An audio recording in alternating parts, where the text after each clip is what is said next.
Magandang araw po sa inyo. Ako po si Ogie Alcacid. Marahil ay madalas ninyo akong mapanood sa TV o di kaya sa sine na nagpapatawa o di kaya kumakanta.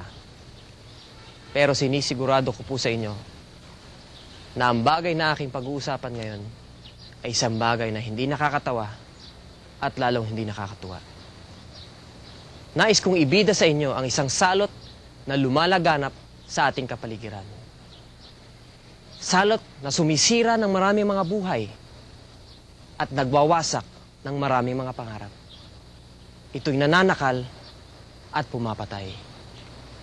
Hindi ito namimili ng mabibiktima. Lalaki, babae, mayaman, mahirap, matanda, bata, nakapagtapos ng kolehiyo o walang pinag-aralan. Isipin mo na lamang na para itong isang agila na dadagitin ka kapag hindi ka nakatingin. Kaya't sana'y lagi tayong handa. Imulat natin ang ating mga mata sa isa sa mga pinakamakamandag na mamamatay tao. Ang bawal na gamot.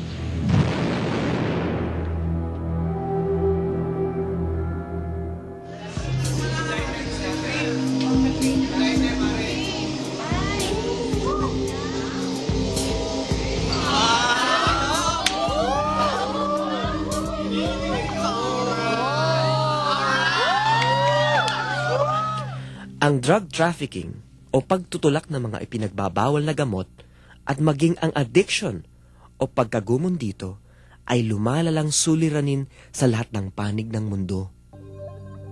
Ayon sa Dangerous Drugs Board ng Pilipinas, ang methamphetamine hydrochloride na mas kilala sa pangalang Shabu ay siyang pinakakilalang gamit ngayon ng nakararaming drug abusers sa bansa. Ito ay sinusundan ng marijuana, rugby, cough syrup, hashish, cocaine, ecstasy, tranquilizers, at painkillers. Sa lahat ng ito, natatangi ang ecstasy sa dahilang ito ang kategoryang pinakamabilis na lumaganap sa bansa sa loob lamang ng 1 taon. Ang ecstasy o methylene dioxymethamphetamine ay tinaguriang designer drug ng bagong milenyo. Ito'y ipinagbawal noong taong 1985 nang matuklasang ito ay may neurotoxic o nakalalasong epekto sa utak. Di tulad ng ibang cells sa katawan, ang brain cells ay hindi naghihilom oras na napinsala. Sa makatwid, permanente ang epekto nito. Dati-rati, ang ecstasy ay kinikilalang droga ng mga may kaya. Ngunit laganap na ngayon ang ecstasy pills na hinahaluan